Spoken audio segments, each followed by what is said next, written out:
to The Grit Theory. This is John Mayo, and today I'm joined by Lindsey Mayo and the one and only Marcus R. Watts. How are you doing today? I'm doing great. I'm really excited to be here. You know, it's nice to like meet you still virtually, you know what I mean? But we spoke on the phone and it was all, instantly like a really great connection. So yeah, I'm really excited to be here. Yeah, this is good stuff, man. And, kicking off, we're starting to get too warmed up in our warm-up conversation where we're saying hi and getting coffee. And there's some funny things, a little bit of radical transparency for everyone, right? As you know, we're working through some changes at the Grit Theory, one of which is training our 4 children how to self-manage themselves for 2 hours while recording. So meanwhile, they're 8, 6, and 4. So yeah. Wow. That's beautiful and terrifying also. Yeah, so if I jump out, that'll be why for a couple seconds, hopefully. But we'll see how that goes. Like she's like catching a baby with her leg, like it's it's nothing, Yeah, exactly. Like any good parents, we've bribed them that if they do not interfere and they self-manage, we'll get them ice cream. So hopefully that will be a thing. I mean, listen, that's high level, you know what I'm saying, stuff, Yeah. And you're going through a little bit of fun stuff too. I know that you had to walk past some coffee grounds on your counter this morning. How's that making you feel? Yeah. So I was, I got up today. It's Saturday. We're recording. I was up pretty late, and then I got up. Me and my buddy, we go work out. After we work out, we go do a little bit of cardio, just shooting some hoops around, which is nice for me because I shredded my knee up 2 years ago. I haven't been able to touch a ball since. I'm rushing into the house, trying to get everything together, quick shower, what am I going to wear on the pie? What am I going to do? And cleaning up a little bit. And then I go to make coffee and I put the beans in the grinder, but the top, for some reason, I never do this. I opened the container and put the top on the counter, I guess. So I put it on and literally I hear it and I thought it sounded different. And I was like, and literally like 10 seconds of coffee grinds just like exploding all over my counter and floor. And I was like, so I vacuumed the floor. And what John's making reference to is it was very hard for me to not like stop and or ask for like 10 minutes or whatever, which you probably would have been okay with, but I don't like doing it because I value your time so much. It's not your fault. That's my fault. But seeing grinds on the counter, it's not 100% clean. It bothered me because it's something that I try to never do. I try to never see something that needs to be done and not do it, whether it's in my own ecosystem or it's in the parking garage where I live, or it's, something that could be done for later. And that's not because I'm this amazing high performer. It's because I've learned the things that set me up for success and the things that don't. There was a time when I was more like, it's no big deal. Don't stress about it. Life is short. And then I realized that those were turning into excuses for not being a high level performer.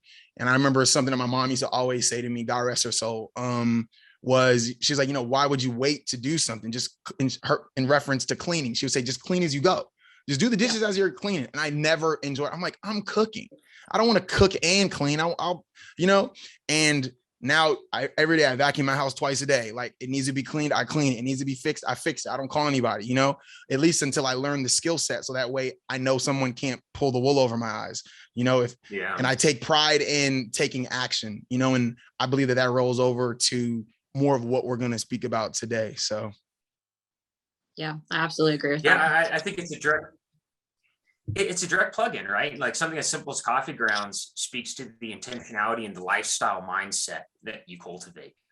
Exactly. One of the things that was fun was when Jeff Evans introduced us and you and I jumped on the phone. We talked for like.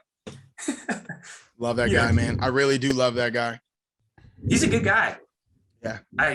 I'm hoping he's in Colorado sometime so we can get together in person. Yeah. He cracks. Yeah. It's not that he's just a genuinely good, human being, Mm-hmm. We need more people like that, so when he contacted me and told me about you guys, I was like, yeah, whatever, call me, text me, doesn't matter what time, it's whatever,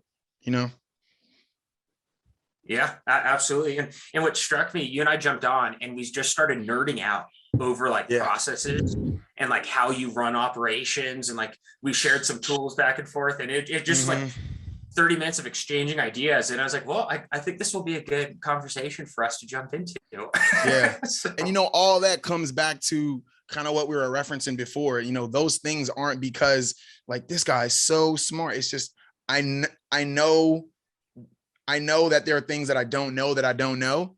And now that I know certain things, to know and not do is to not care.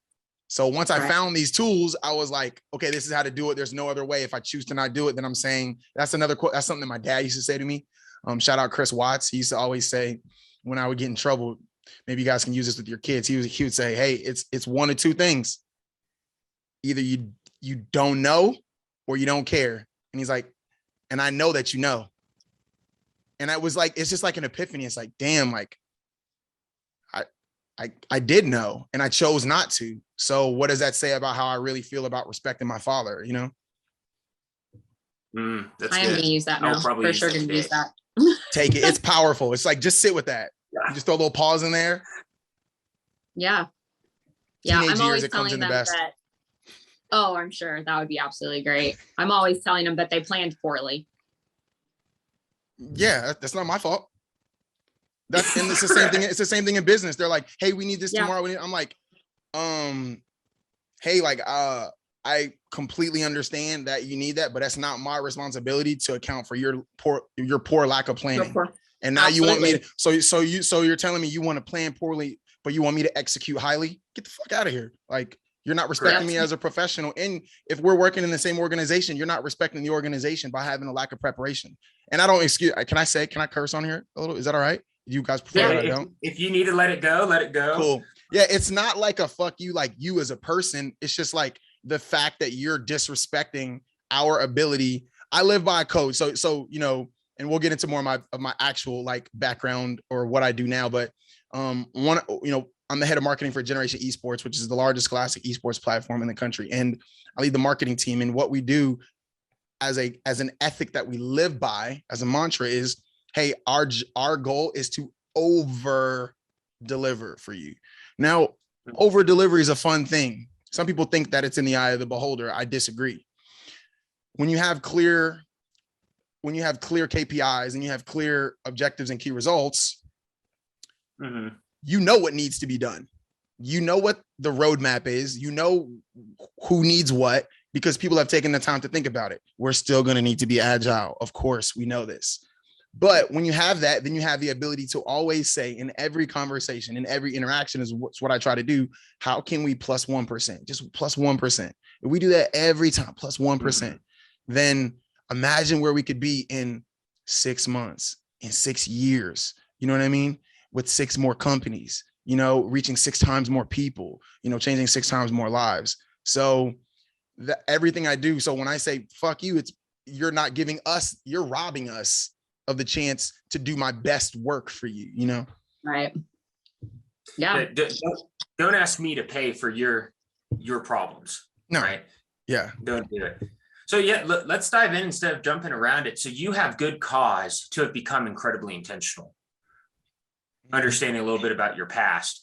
So what's caused you to, grit defined a little bit for context and why we love the word so much.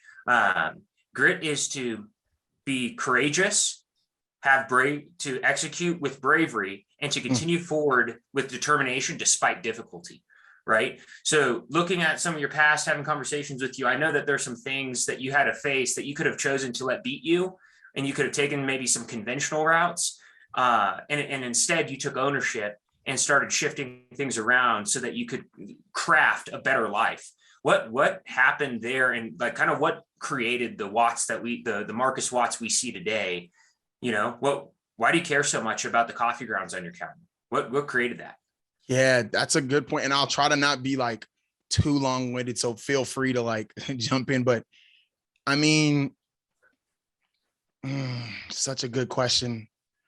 I try to be more direct because I love talking and I love speaking with people. So I try to be more conscious of just being direct. But I'm an Army brat, first off. Thank you to all the armed forces, service members, law enforcement, everyone. Growing up in the military, you learn that everything has a place everything has a purpose and everything has a procedure that needs to be followed. One time I was riding my bike, whatever, riding around, hanging out. This was in Fort Hood and Killeen. I got home and my dad got home shortly after me. I'd been riding around on base. And when I say base, I mean like not the housing, like the actual base, like where the soldiers are, the trucks and everything, like riding through base, right? And my dad said, "Hey, where were you today?" And I was like, "I was riding my bike." He was like, "What were you doing when the Retiring of the Colors came on today?" I'm like, maybe like maybe 6 or 7. Times were different then. You could just ride your bike around. You know what I mean? Like, yeah. And he said, "What were you doing when they were retiring the colors?"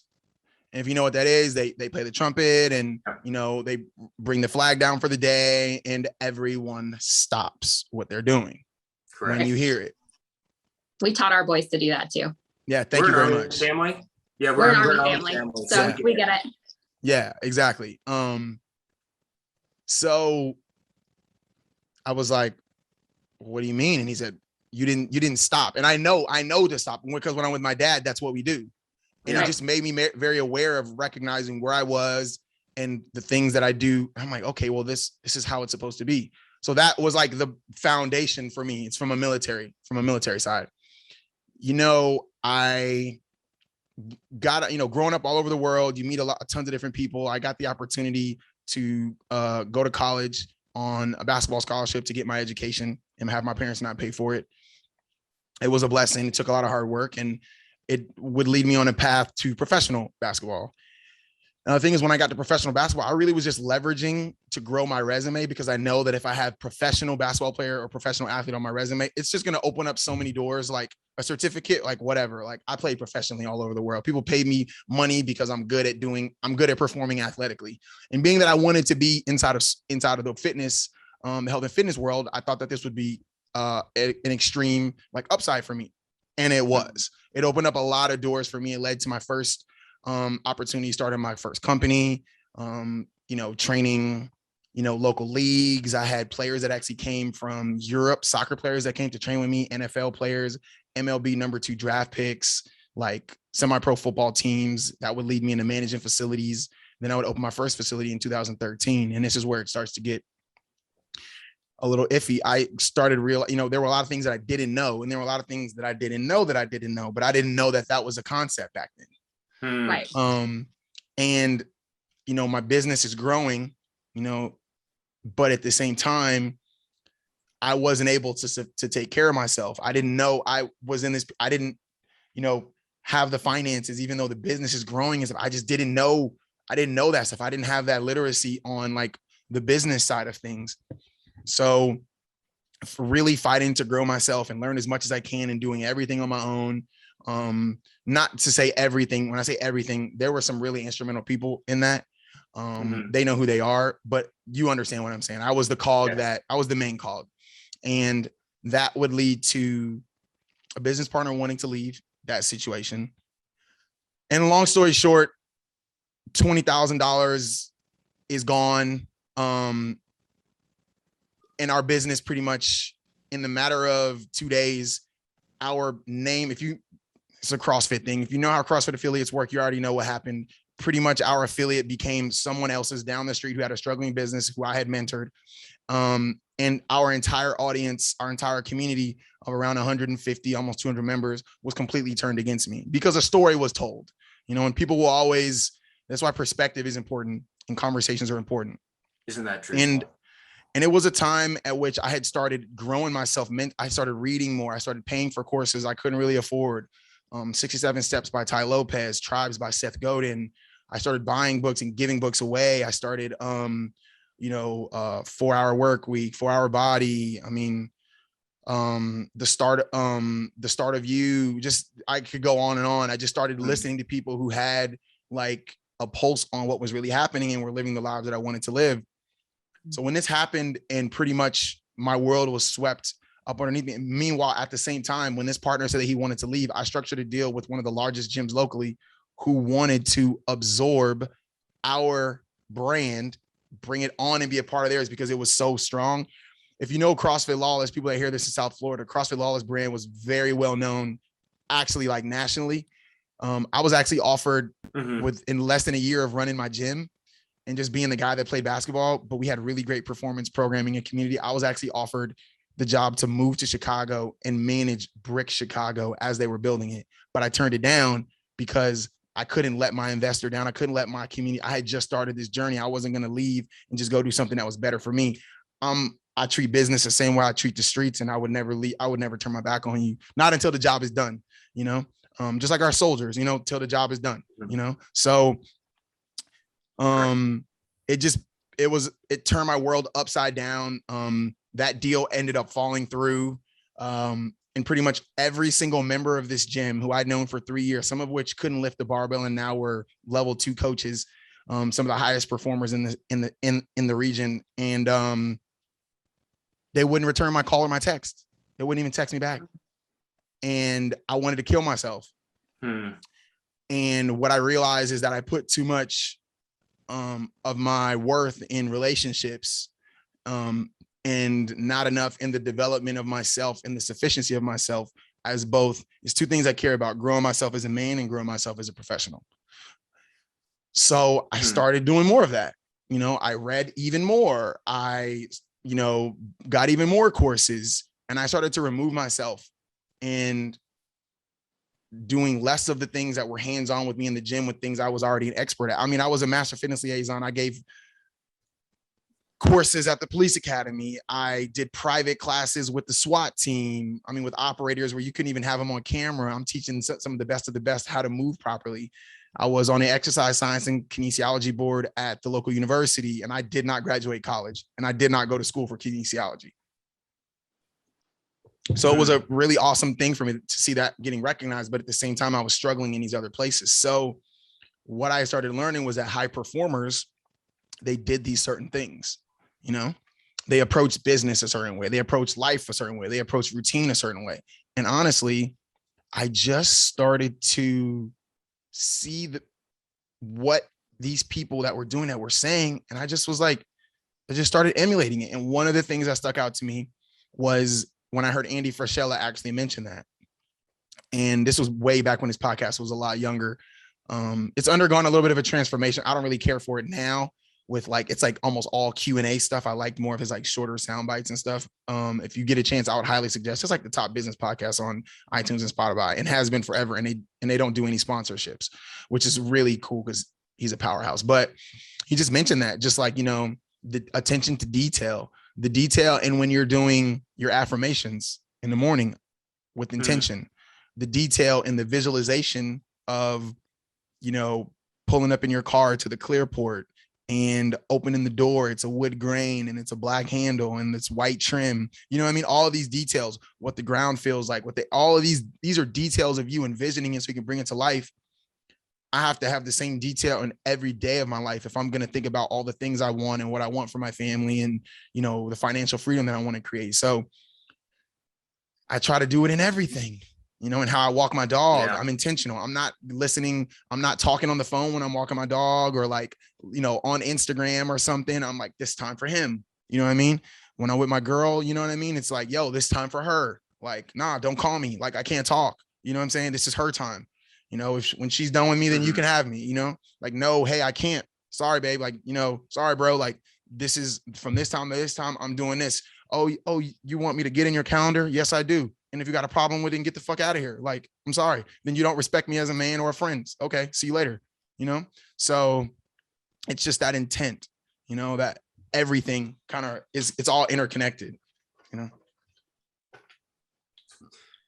It is definitely interconnected. Intentionality is, so you just dropped like a nuclear warhead of information. All right. I know. It should be a lot of sound bites right there. We got to mark that timestamp. Yeah. Yeah. You just like flowed for 5 minutes and just let it rain. And there's so much to go on in so many directions. If that was only 5 minutes, then I did good, because normally I could go way longer. I just it talk it like on. 5 minutes. I hope it was. We'll call it 5 minutes. Well, yeah, call it 5 minutes. Yeah. There's a lot, and like there's an uncomfortable question. I can't help but be curious. You mentioned something early on, and nothing uncomfortable. Yeah. Okay. Well, you mentioned something early on. There's a story that was told about you, and you've talked about the importance of literacy, the importance of being intentional and how you educate yourself, how you envision things, and how you realize that you were spending too much time in what you were excellent at, and you wanted to hone some other skills, and that because of the story that was told about you, you mourned loss because there was no room for conversation, right? And I just can't help but tie it in and do a small shameless plug. So part of the Grit Theory, I just launched another series within another podcast called Untrenched. And the entire premise of Untrenched is to have intentional, difficult, uncomfortable conversation across differences. And the goal is to help people break out of that entrenched, fixed mindset where they see a white assumptions, they see a black guy make assumptions, they see a gay guy make assumptions, whatever it is, they make these assumptions and then make them the other, the enemy. When in reality, we have resonance of heart, right? We agree on core values. And if we just take the time to talk to each other, we can stand united. So that's the entire premise of Untrenched. I can't help but think, one, I'm curious, what does something like that sound like to you, especially given your life experiences and business and losing all your friends from whatever the story was that was told and everything like that? I just kind of lost you. I know there's a slight lag. I don't know. I think it was, hold on. If you could you repeat that one more time? I'm so sorry. It was like super weird. And a couple people like calling me. I'm like, do not call me. Like, I'm going to actually just like completely shut my phone off because 2 people just called me and I do not want to be disturbed. But they're like people in my favorites. So when they call, it actually comes through. You know what I mean? Yeah. Yeah. No, it's funny. Part of our pre-flight is the airplane mode. And I was like, do not disturb should work. And now, I completely forgot to put it on airplane. That's what I didn't. Yeah, I should have done that. But yeah, could you repeat the question? Cause you're about to put me on a roll. I know. Oh yeah, I was hoping to get you going. Did you hear the context of Untrenched? What do you need? Yeah, I heard the context. Yep, I heard the context. So yeah, given the context, my question was, with a goal like that for conversations, given the current divisive political life that we're leading and where a lot of people are trying to hate on our country and the opportunity and the ideals it represents, one, kind of like, what is your response to the hate and divisiveness? Right? Because I'm curious with a lot of the things you're speaking, I don't see you as a divisive human being. So I'm curious how you respond to that stuff. And then also, what do you think the value of having an intentional conversation is, especially given your life experiences, losing tons of friends with the business, not being able to have a conversation, and any other experiences you have? Yeah, man, that's just gonna write that down actually. I decided to full send it and just go to places people. No, that was good. Yeah. So intentional conversations. It's a decision. Having intentional conversations is you being open to not hearing an answer that you want to hear or not looking for a specific answer. If you're having an intentional conversation, sometimes most people want to say what they want to say. They want to be heard and they want everyone to move as they see. I was just having this conversation the other day and I was like, hey, look, I'm telling you this, right? You're not going to be able to grow the business the way that you say. You know why? Because you say that everything works better when you're there. If everything works better when you're there, you're always going to have to be there. Well, whose fault is it really if everything works better when you're there? If you're the one with the knowledge, it's either communication or it's systems or it's personnel. If it's personnel, it's your job to find that quick and get rid of it.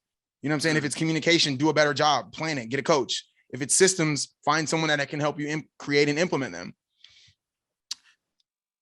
But when I tell people this, I'm like, hey, listen, I'm just giving you, this is me just sharing this conversation with you to have an open dialogue. A lot of people don't want that. And that's the problem. See, so I'm a couple of things. I'm a Black man, right? In America. I am vegan also. So those are 2 different things that when conversations around them come up, people get very defensive. You know what I mean? You either understand or you don't. And it ain't my job to teach you. It's not my responsibility to teach. It's not my responsibility to put you in your place. And it's not my responsibility to carry the burden of you choosing to not sit down and educate yourself or hear someone who's trying to have a candid conversation with you. Correct. I only talk about a lot of these things when someone asks me like this, you know? So let's talk about being a Black or brown person in America right now, right? First off, there are a lot of amazing advocates and there's a lot of great conversation happening, unfortunately, for all the wrong reasons, you know? I think that a lot of times people they are uncomfortable because they feel like that if there's wrong or there's blame supposedly pushed in my area, that's an indictment on me. But it's not. It's just, either it is or it isn't. Either you don't know or you do know. You know, it's either you understand or you don't understand. You know, either you see from this point of view or you choose to not. Right. You know, before I go and I say, hey, John, listen, this is not working out, I'm going to say, yo, let me step back. What did I do and not do in this situation to get us to this point? Did I really do my due diligence? Did I talk to Lindsey and like make her feel like she had an open place to come and speak to me so we could perform better as a team? Did I let John, you know what I'm saying, voice his opinions? And when he did I take action? You know what I'm saying? Like, did I actually, you know, like, was I a real lead? Did I lead my team properly? And then based off of that, I can say, and I'm gonna, you know, intentional person, I'm coming to you and I've already got the objections that you're going to potentially have to me planned out because I took the time, because I care enough to actually take the time and plan. When I get in, like in relationships, like we're going to have a talk, like I've got notes and I've got notes so I can say all of the things that I feel need to be said. And I won't respond out of emotion and I won't respond out of spite. And I can make sure to say all the things that I think are important. But a lot of times people don't want to have open conversations. They what's it called? They just want to make declarative statements, you know? So I just let them. I don't really care. Does it really affect me? You know, if you don't think that that police brutality is a thing, you know, does it really affect me if you don't believe in what's happened to the environment, you know, and how maybe we could do a little bit better if we didn't consume as much meat?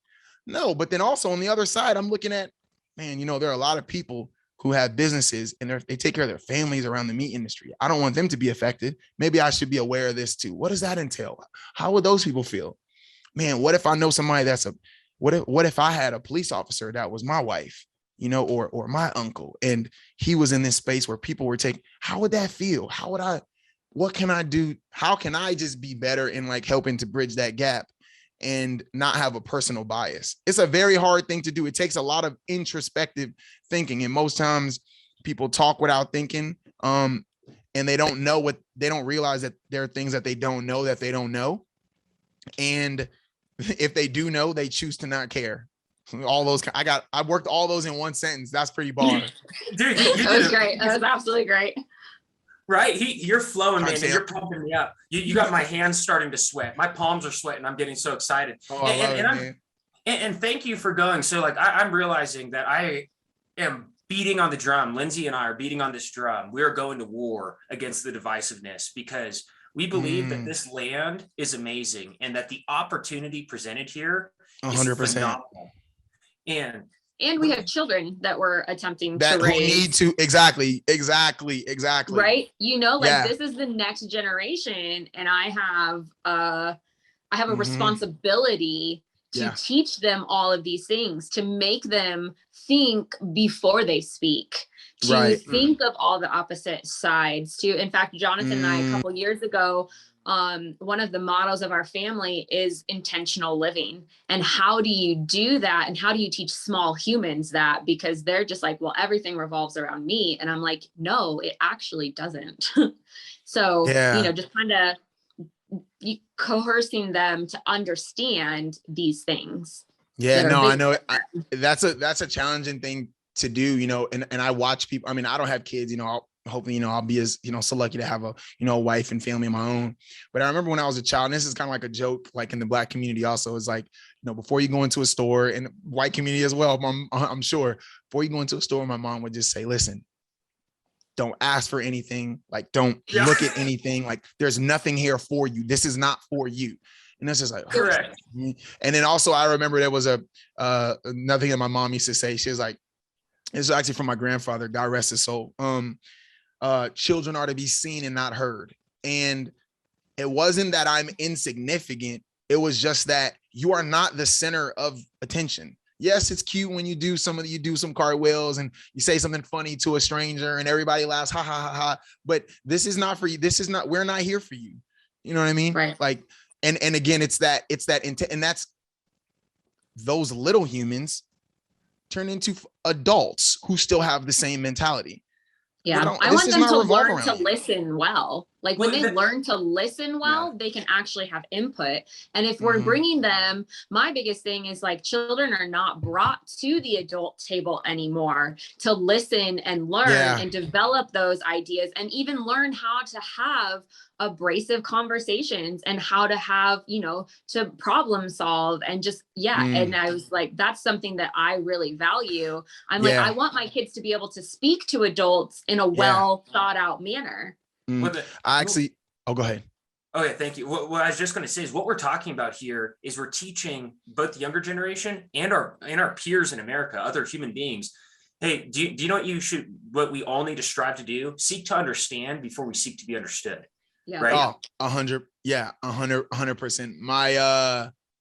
My dad used to say, well, it's not something that he used to say. I tell this story every now and then. It's just, so, I'm a pretty standout football player and basketball player. I'm the quarterback. I'm the team captain. I set records. You know what I mean? I'm the big guy. I'm 6'8", left-handed, 210, in high school. And this particular year we had moved to Anchorage, Alaska. And so the two-part story. First off, to tell you a little bit more about my dad, we were in Germany and I was like the man.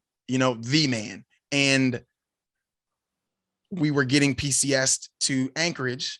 And I'm like, Dad, like for me in college opportunities, like my best opportunity is where I am because we're setting the tone for what's getting built here and it's being built around me. And my dad said, where I go, and like there were people like on base, like other soldiers and like high rep people who were like, he can just stay here with us at least through the next year. That way he can, maybe like finish football season and then roll in the basketball. Because at that time I was more of a football player than I've always been more of a football player than a basketball player. I just play basketball because I was like, I'm 6'8", like whatever. I'm not stupid. I don't run a 4.6, like, like whatever. So my dad said, where I go, you go. And I said, what if we go there and they already have someone that's like set in stone and I'm playing catch up. I'm not getting there in the spring. I'm literally getting there a month before school starts. I play quarterback. Yeah, I have to know what everyone does. I'm gonna have to learn a whole new offense, all that. And my dad said, well, whoever's there, you're just gonna have to beat them out. Okay. So then fast forward, I did. And it's a weird story to tell because I'm best friends with that guy today. And he was one of the best guys you'll ever meet. I didn't have a car. He picked me up. He picked his competition up because we were both soldiers' families. He picked me up and took me to all the camps and everything because I didn't have a car, which most people would not do. Like he ended up being one of our top wide receivers, went to college and played receiver. But the story that I was leading up to just kind of tells a little bit about my dad was we get to basketball season that same year and it's not really the same story for me. Like I'm kind of coming into my own. My athleticism didn't really come until college at the peak level. And there was a game. I went to high school with Mario Chalmers. Mario Chalmers was my point guard. Shout out Ronnie Chalmers. He was my head coach, Mario Chalmers, NBA champ. Can't take anything from a state champ with us. Gatorade player of the year. We love you, Mario. I take a lot of pride in, Anchorage does, Alaska. This particular game, I didn't play very much. And he'll put me in, he'll take me out, he'll put me in, he'll take me out. So my dad didn't make it to the game. And it's very untypical of me. But my dad asked me about the game and I started complaining.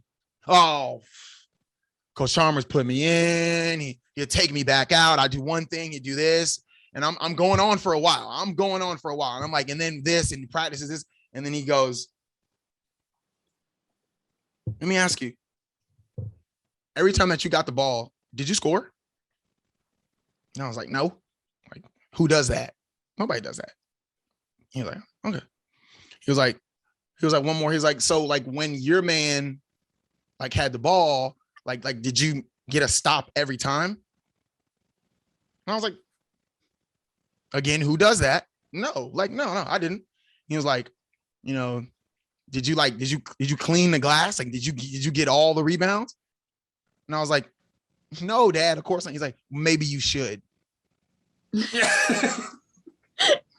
And I was like, my heart dropped because I realized what I was falling into.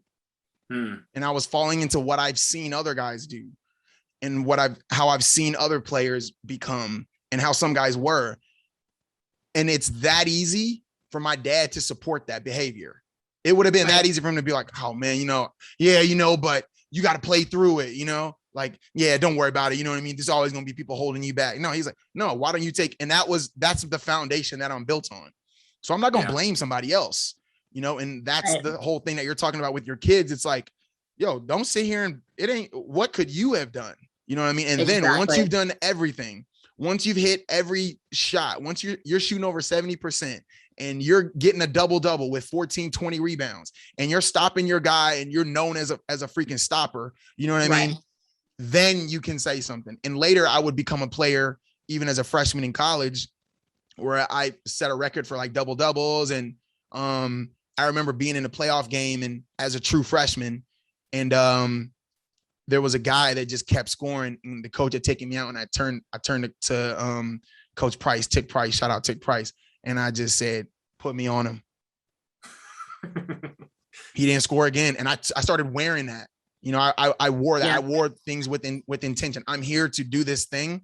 And I started speaking it into existence. I had other times where there was a time where these are just funny stories now. It was a guy named Adrian Moss. And he started for the University of Florida at center the year they won the national championship. He's about 6'10", 250. I was about 6'8", 220 at that time. And I had gotten in a little bit of trouble at Florida Gulf Coast because we were out in Hawaii and we're doing things that kids in Hawaii do when they're out there for a whole week. Don't take a whole basketball team in Hawaii for a week. Take them there, go to the beach, leave. Okay. So my stock had dropped because I had been suspended a lot of games at the end of my senior season. And I just remember the conversations that they had around him. And so this is that grit right here. This kind of pulls into that. And I'm sitting in the locker room and he's a rookie. I'm a rookie. He went to UF. I went to Florida Gulf Coast University. And these guys are talking about how great he is. And like, oh, their team is this and he's that. Oh man, he's like preseason player of the year for our league. And I just feel this fucking fire building inside me. And I'm like, how dare anyone say that he could potentially be better than me?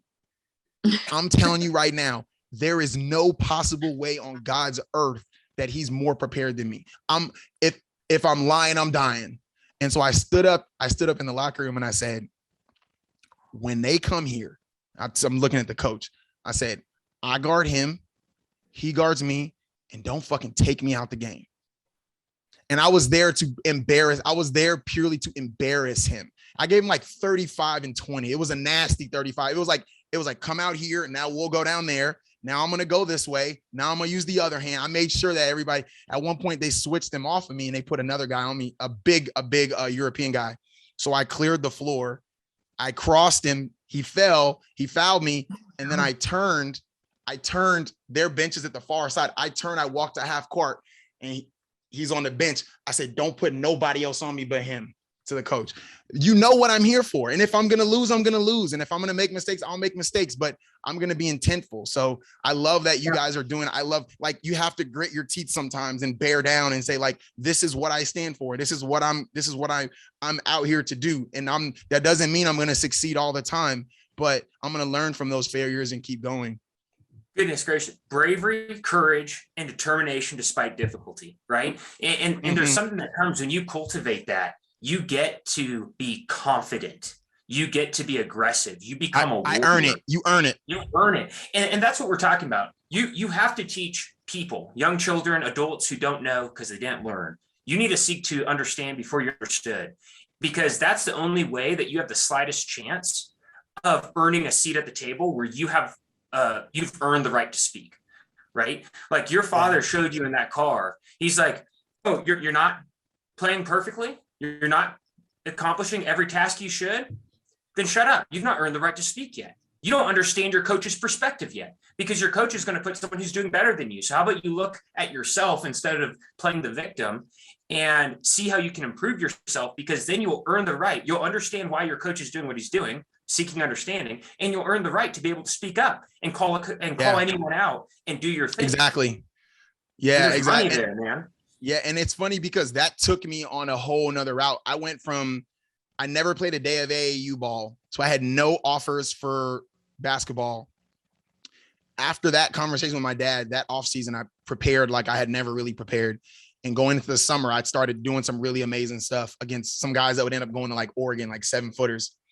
I started being intentful with my action. I was like, when this guy comes here, I'm literally going to cave his chest in with an elbow and make sure he knows like what I'm here for. And this led me to like going to Prep Stars camp at UNC Charlotte. I would place top 50. I get nominated for them. I ended up getting nominated for the McDonald's All-American after having no offers. Literally no one knew who I was. I went to one of the top camps and got that opportunity. We'd win the state championship. I'd be all state, all region. I'd go to a D1 school. And it was crazy. I didn't take the school I went to, I didn't take a visit to. I didn't need to. I thought that it was the best opportunity. I thought that it was there for me. I'm not there to be sold. I'm here for business, bro. I'm here to work. I don't care what the campus looks like. I don't care what the nightlife looks like. Listen, I'm here for this. I'm here for this action and to get my degree. Like, what's up? You know, whoever's there, yeah. I'm sorry that you came here, you know, and that's just something I kept taking, you know, that it boded really well for me, because when I got into pro basketball, you know, getting on a plane and traveling 18 hours to then get off of, they want to see what they're paying for straight. I've never had a place that I went to and off the flight, I did not practice, like straight to the gym. Let's go. Let's get it in. And that mentality did so well for me, you know, going forward, because I always knew how to get myself into the mindset of performing, because I was ready to take responsibility. Because like you were saying, when I talk to kids, you know, I love training kids. I haven't got to train kids recently, but most of my background started with training kids. And most times I had like the kid that wasn't too good. He had asthma. He was smaller, you know, she was younger, you know, not as developed as the other girls. And I would say, yo, you earn the right to go into these games, to go into these practices and do these things. You're earning. If you don't earn it here, then you can't do it there. And it's the same thing in business. When I go into these calls, I earn the right to tell you, and that'll be $10,000, because I've earned the right through execution. I've earned the right through preparation. And what I don't know, I'm going to go try to find out. And what I don't know that I don't know, I'm seeking out mentorship, which is probably one of the biggest things. Like, that's what this podcast is. It's a form of mentorship. You keep absorbing it, you're going to be exposed to things that you don't know. And if that's one thing I could go back, I would invest more in mentorship early on. You know what I mean? I didn't really know what that was. You know, I think Ty Lopez said to seek out a multitude of mentors. And actually, it wasn't him. It was one of his mentors. I'm pretty sure he was like a billionaire. Can't remember which one. And, you know, you guys have a marriage, you know, you have a successful marriage, you know, and you want to keep it that way. So you're not going to go talk to people with shitty marriages or people that aren't married. You're going to go find somebody who's done it for 60 years. You know what I'm saying? You're going to, you know, if I want to be in business, if I want to get better at my finances, I'm not going to go ask somebody who makes a little bit more than me or has a little bit better of a financial situation. I'm going to try to go find the top level person that I can. And I'm going to follow what, you know, I'm going to have them as a mentor and as someone to lead me. Oh shit. My girl just tried to FaceTime me and she realized that I'm on my podcast. She stopped real quick. Yeah, I just love being a sponge, you know, and if I could just tell people, just stop talking and just listen more. You know, when I started listening more, the intent became so different, because I could formulate before I used to kind of prove my worth, John and Lindsay, I thought was in adding to conversations. Now I realize it's in if I'm going to add to a conversation, it's in preparation on how we can execute. And that's my ebook. You know, it's perfect execution. And that actually comes from what we used to say in football. We used to say, Coach John Jessen used to say, there's no defense for perfect execution. Thing about perfect execution is it requires preparation. I was speaking to a business partner the other day, and I was like, well, what's preparation? Well, it was finding the best players that I thought I needed to emulate. Then it was watching film on them for hours and hours. Then it was watching film on myself for hours and hours. Then it was going to the gym and working on those weaknesses. In the gym, shooting for hours and hours. In the gym, lifting, my nutrition, my sleep, my mental. Like, it's the same thing in business. Like, what SOPs do we have? Like, how are we road mapping? Like, what do we need to, you know, it's a few things that I find that people struggle with. And it's normally the preparation, the planning, the execution, and then the follow-up or follow through.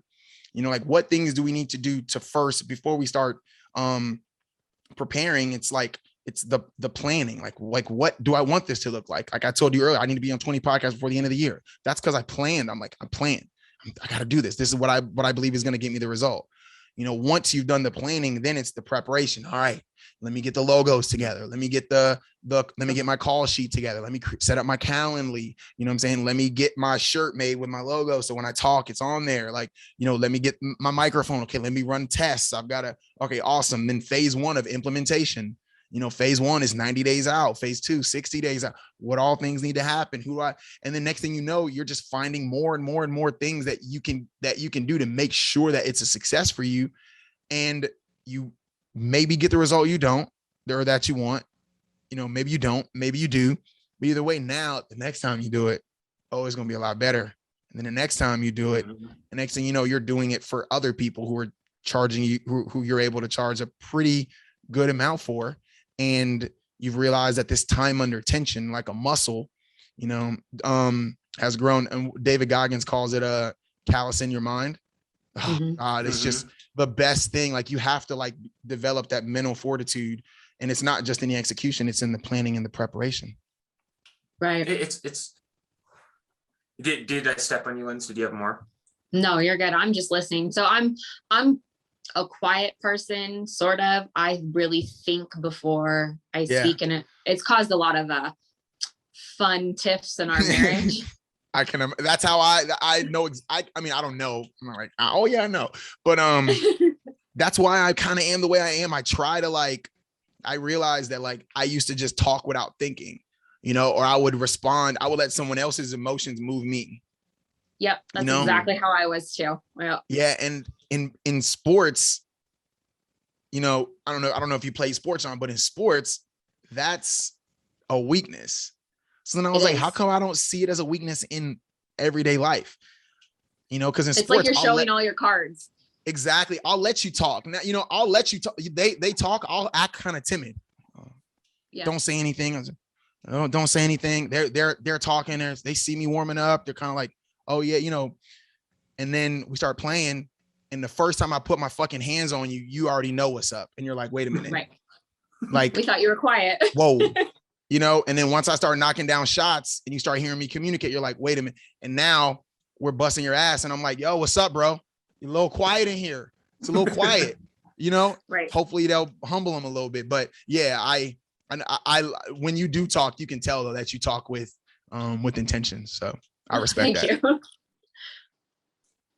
What I love about what you just described, everything you're describing is inflaming a small percentage of our population and offending the crap out of them right now. And everything we're talking about. This isn't for you then. You're not ready to receive that message. You will be one day, but right now you're not. That's okay. Correct. And I'm okay offending people if it's for something good like this, right? Because this is also refreshing for everyone who's losing their minds right now, thinking that this spirit, this idea of you have to earn it, you have to be intentional, you have to put in hours of prep, you can't stop me, you can't hurt me, I'm going to get there, and I'm going to let my actions and my perfect execution put you on your heels, and then I'm going to humble you because you were mouthing off and trying to act big with your words. That type of courageous confidence only comes through well-honed competence, right? And there's nothing cocky in it because you've earned it, right? You've already humbled the man when you start speaking. So you don't have to, you've earned the right to open your mouth. And that is like, wow, here's a person who has wisdom, and here's a foolish person. The fool is trying to intimidate you up front before he knows what's going to happen. You are walking quietly, but carrying a big stick. And then once you've proven what you're capable of, then you'll speak what's on your mind. See, that is a powerful thing. That's earning your place at the table. And you understand this, you've sought understanding, right? You know what's going on in the equation. And you've earned through competence and execution to say what's on your mind and have it be valuable to be heard. That is something that I feel like everyone now just wants a badge of honor where what they espouse and say is like from God's mouth. You want the participation trophy. Exactly. Yeah, no. Yeah, they want the participation trophy. Yeah. Man. Something you just said is very confidence comes through well-honed competence. Yeah, knowing oneself, that's another really good book. That thought process in general of just like knowing you, like what are your strengths, like what are your weaknesses, like what things do you like, what things do you not like why are you the way you are? It's so important. And again, we were talking, Lindsey, this kind of brings back to the point of the participation trophy is people want to talk to be heard. I'm here to problem solve. I tell you guys, like, I don't really care. Like, I just want this to be done. I don't care who gets the recognition. The recognition. You know what I mean? When my team knows when they do amazing, I'm gonna make sure that people know that it was them. When we get on calls, I'm having you lead that section. I'm not gonna give an overview. You're the SME. You know what I'm saying? You're the subject matter expert. When things go bad, I'll wear that. Then we'll have a talk about how we can get better. But I need you in a good space. So let's take care of each other in that manner. And too often people want the recognition, right? For everything. They want the recognition.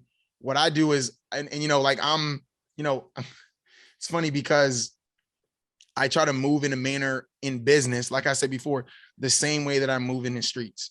And when I say the streets, I just mean in life in general, how I treat you as a friend. If we're out at a bar and something's happening, I'm not going to be any different. I was thinking about something earlier, and an important point is, especially we got so many business professionals here in water cooler talk, a line Lil Wayne said, Weezy said, a man don't talk about if a man talk about another man while a man's not present, a man doesn't listen.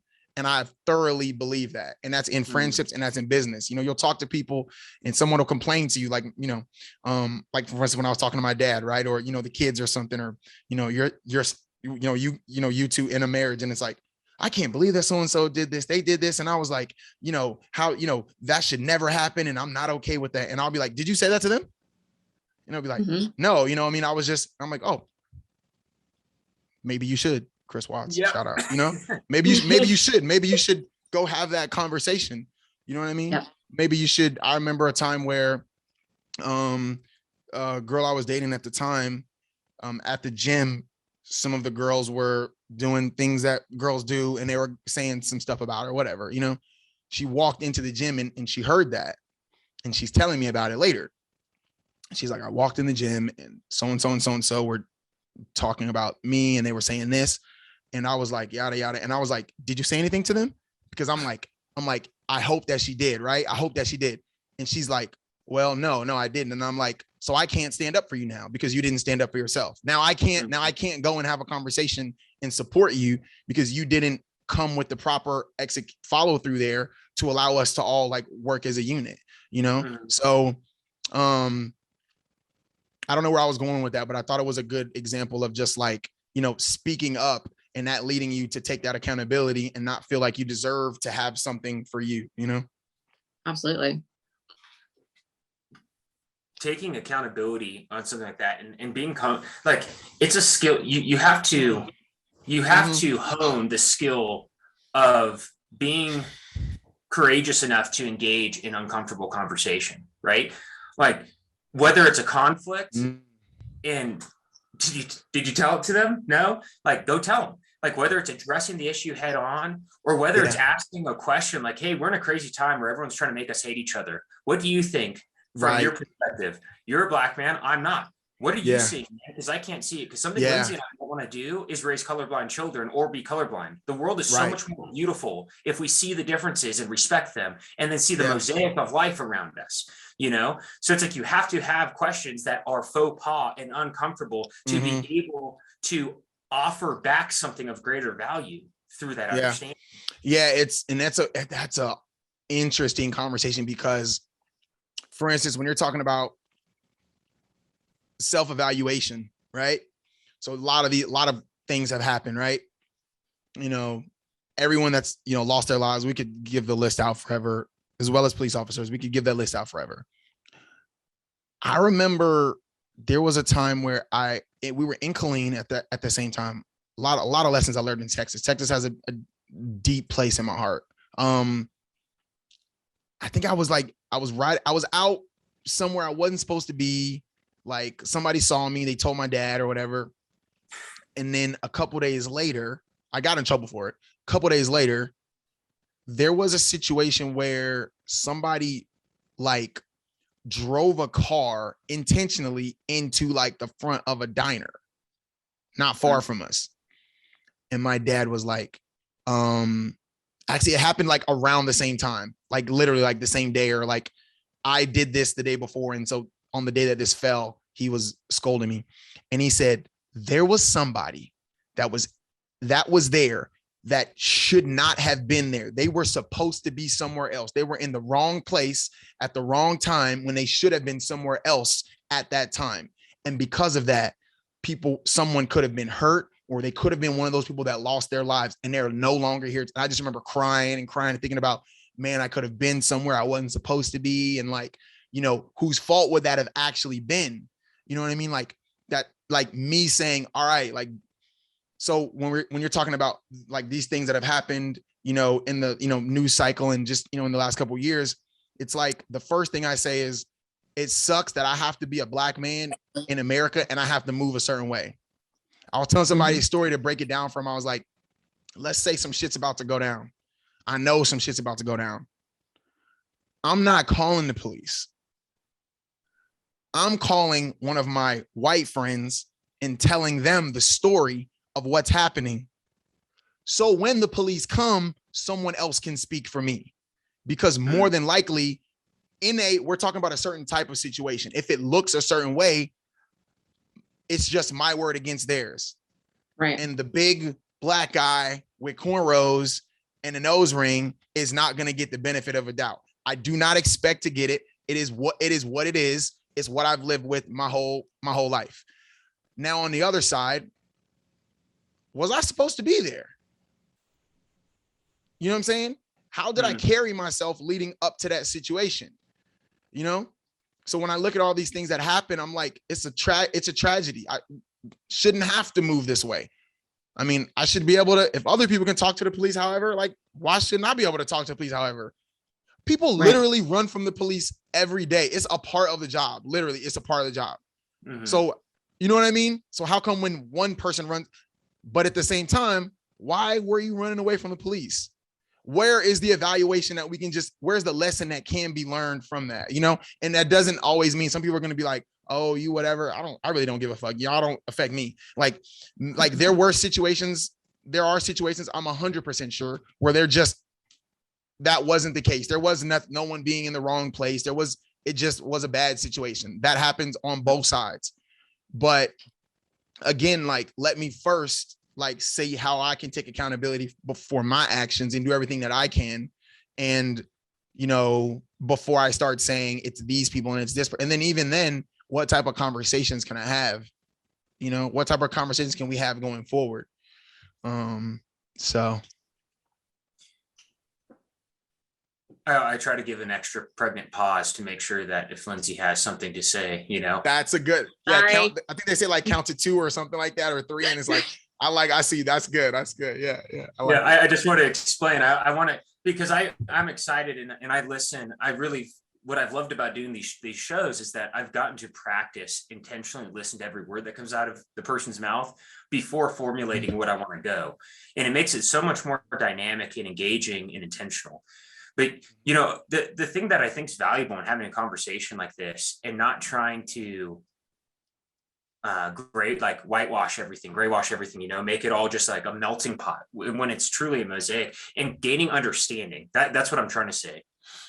What's so important about us working to gain understanding is we get to have much higher quality conversations that are more effective at driving the type of change and growth we want to see to better obtain the ideal that is set forth by the American idea, right? That's set forth in the Bill of Rights and the Constitution. There's a lot of unfinished work there, but the ideal represented in our country is beautiful and super powerful for all of us.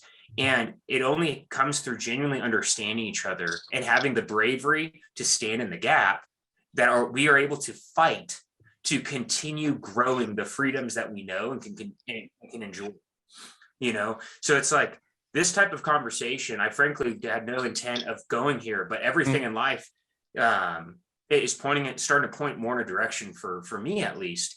And you mentioned it, it's like, you're in the wrong place at the wrong time. And therefore that's a question to ask. Well, that goes another direction too. What happens if there's bad things going on and I'm sitting hiding in my house? And the right thing is for me, the wrong place for me to be is sitting hiding in my house. I couldn't do it. And because I do the wrong thing and I'm sitting hiding in my house, bad things are happening because I'm not using my strength to help stop them. Yeah. Right. Thank you for your patience there. I'm glad that you are my computer it's an unforeseen new thing for me to get to jump over in the future. But if I could get the files from you, I'm glad we're both recording. Yeah, I think like Lindsey said, it's going to be good because it records actually to the cloud. In the other room. That's good. It records to the cloud. And so when it's done recording, it should just roll over to whatever account she's connected to. If y'all are connected, either way, it's going to be like a link in the cloud. So it should be good, but I'll do the same. No problem. Yeah. But I can't remember what I was going to say. Oh, I was going to say something just on this topic. It's just, Well, I wanted to hear more about your book before we close out today. Okay. Yeah. So the ebook, Perfect Execution, it speaks a little bit about those things that we talked about. It talks about, first off, how to real quick, Marcus, we have a delay, brother.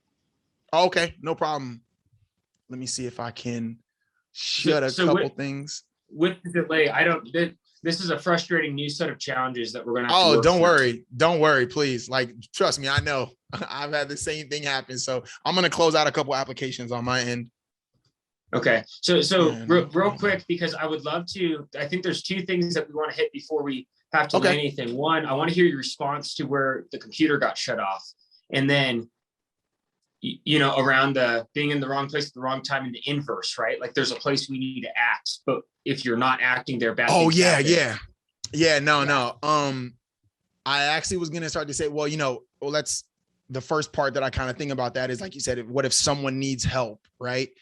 I think that a big part of that is preparation, being prepared for that. Again, it goes back to, this is all stuff that's in the ebook actually, and what I'm putting into a course that I'm launching around the same thing is it's preparation for that. Grant Cardone kind of talked about it. He's like, so say the 10X rule, great book. I highly suggest it. He says, let's say, for example, let's use the example of you get somebody attacks you on the street. Let's just say it's just hand to hand. Somebody attacks you.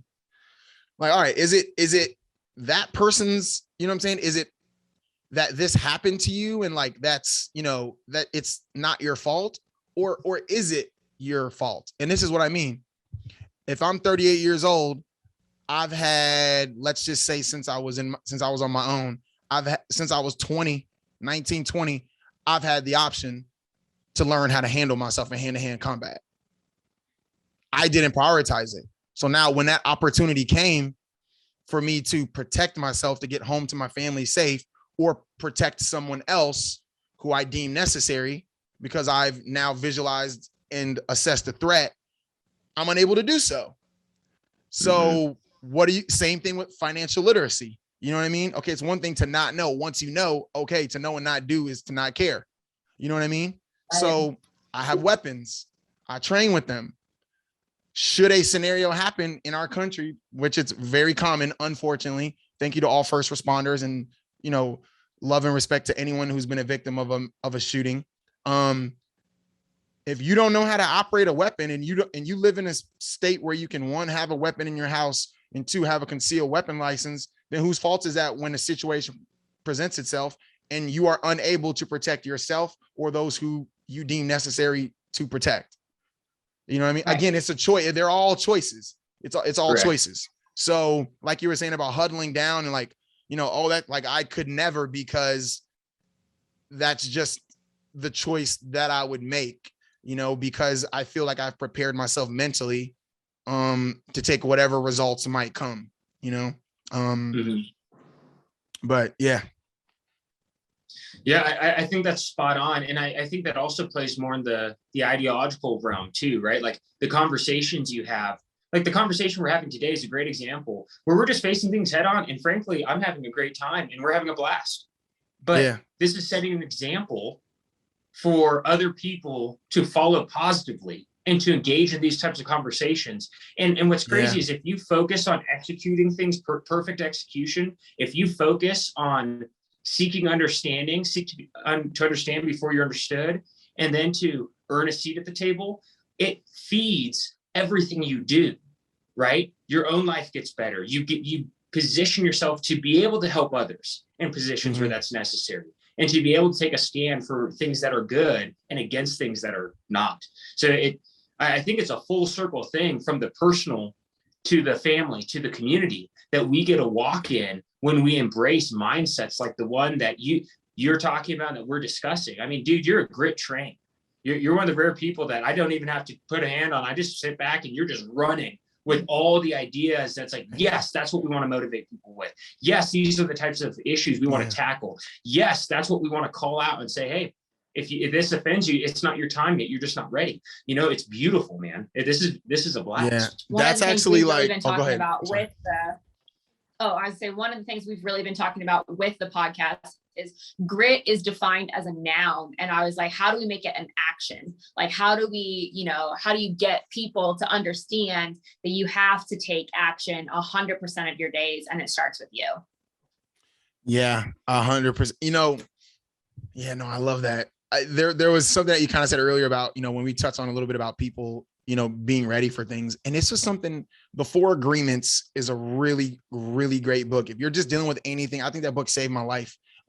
But I've recommended it to so many people. I've gifted it to so many people. The 4 Agreements is basically about just 4 mantras to pretty much live by. And one of the things I learned from that book was that, you know, like not everyone is ready to receive a message. I remember there were things, I'll go back to sports. Sports is always a good example. I'll go back to sports. And I remember there were things a coach would say to me, and I can remember, you know, 6th grade, 7th grade. I remember my dad saying it when we were watching sports when I was a kid. And then I'm in high school and I hear it and it clicks. At that point in time, I was ready to receive that message. When I was speaking with successful businessmen and family men, you know, when I first started my businesses and they were talking about getting things in order and having procedures and this and stuff, I'm like, oh yeah. Gotta be organized. Yeah. The day that it hit me that I was fully ready to receive that message wasn't until sometime later. You know, with your partner, you know, things don't work out in relationships. You know, I was in a relationship for almost 4 years. I'm no longer in that relationship. And the thing is that maybe we weren't ready to receive each other. We weren't ready to hear the message or needs of. That's totally okay. Like when it's time for you to understand it, you will. And it's not your job. It's not my job. It's not our job to make someone see that. I've just come to accept that some people are ready to receive at certain things. Some things I'm not ready to receive that. I'm not ready to. I can't give the proper energy that it needs for that. But I've made a mental note of it. I made a check, and I'm like, this is something that I'm gonna have to receive sooner or later. I'm gonna have to receive the fact that I'm not always right. I'm gonna have to receive the fact that I don't really know women like I think I know women. You know what I mean? I'm gonna have to receive the fact that, you know, health. Man, maybe it doesn't look like, you know, 7 whole eggs, eating chicken breasts and cooking, my eggs in bacon grease and having MCT oil and coconut oil in my, maybe for me, that's not what that is. And a lot of people are not going to be able to, I remember a really funny thing, in 2015 or so, when I started this journey plant-based, and I had posted, this was actually after I had blood clots, which we never talked about, but 2013, I had blood clots. I was like in the best shape of my life. This is when I was training with Jeff, and he actually, I will never say this, Jeff said he thought I had a really good chance at making regionals because of what my numbers were in my performance level at that time, just really coming into Olympic lifting. And at that same time, I came down with blood clots, pulmonary embolism. I couldn't train for like a year and longer, almost like 16 months. And I ended up using plant-based philosophies instead of medicine. I went completely against doctor's orders. And I just remember sharing some of the things I was learning on Facebook and how people attacked me in 2015. Oh yeah. And I just remember thinking like, that's okay. Like they just aren't ready to receive this message. You know what I mean? And that's okay. It's not my job to teach them. And it's, it's just something that I'm just going to move on from.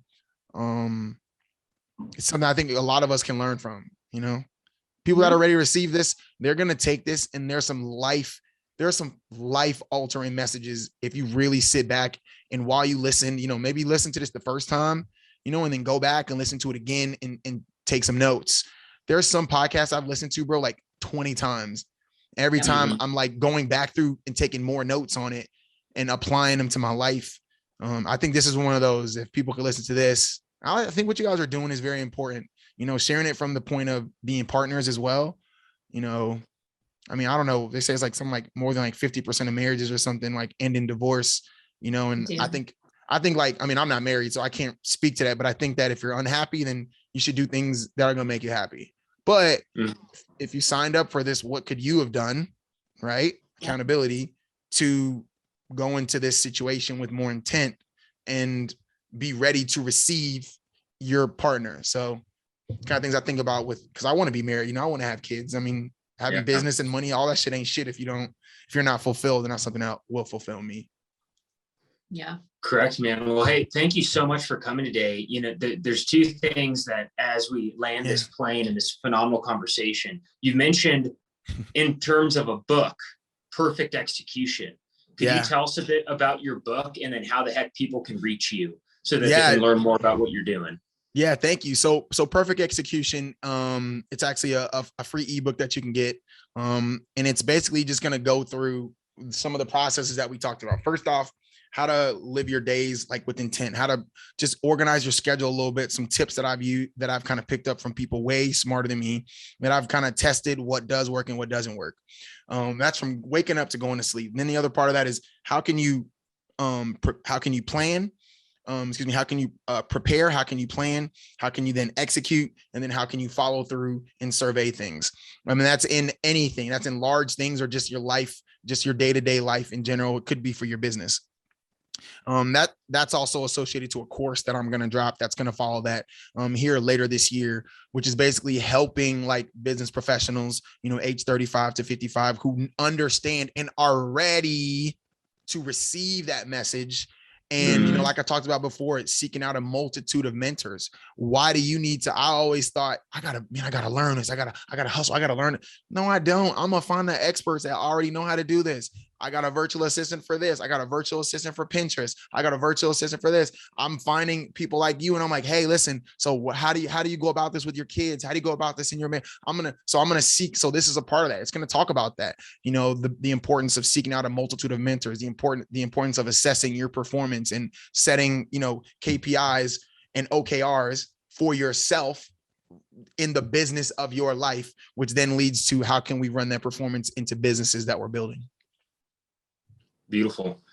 So that book is a free ebook, and where can they get that? Yeah. So marcuswatts.com. That website is getting completely revamped right now. And then also, if they just want to, I have a text community. So if you just text, I won't say the number on here, but the numbers will be in the description. And if you text, if you text Perfect Execution to that number, you'll actually get sent a link for it. And that'll also send you some other information. So you can just get that download and kind of come into the ecosystem. Cool.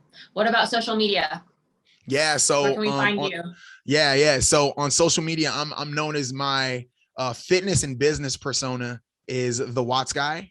And I kind of had to make a change and have a completely different side of things for the business side of things. So you guys don't need to tag me on that or anything, but if you guys want to come over and just hear stuff about marketing and performance and stuff like that, it's Marcus Watts, same way it sounds. And then my main persona that I'm known for is the Watts guy. And that's kind of where I'm, talking about my health and fitness stuff and stuff that I believe that's just stuff that gives me fulfillment and happiness. So cool. Well, awesome. Thank you, Marcus, for Thank you guys. On. Yeah, we appreciate your time today. Yeah, of course. Hopefully this is the last conversation. Right? No, definitely not. Do it. I'll be on anytime. Like I'll be on anytime, like straight up. So, but no, I appreciate you guys. I think that what you're doing, and putting the energy in to, do this and, spend an hour and a half with a complete stranger and schedule with people and to have them show up or not show up. And, all the things in the editing and all of those things, which we've kind of talked about some ways of maximizing and whatnot. But like, I just really respect you guys. A lot of work goes into it, but I do believe that down the road, you guys continue on this path that the intent is going to lead to some very high level performance. So yeah, just keep doing what you got. Great conversation.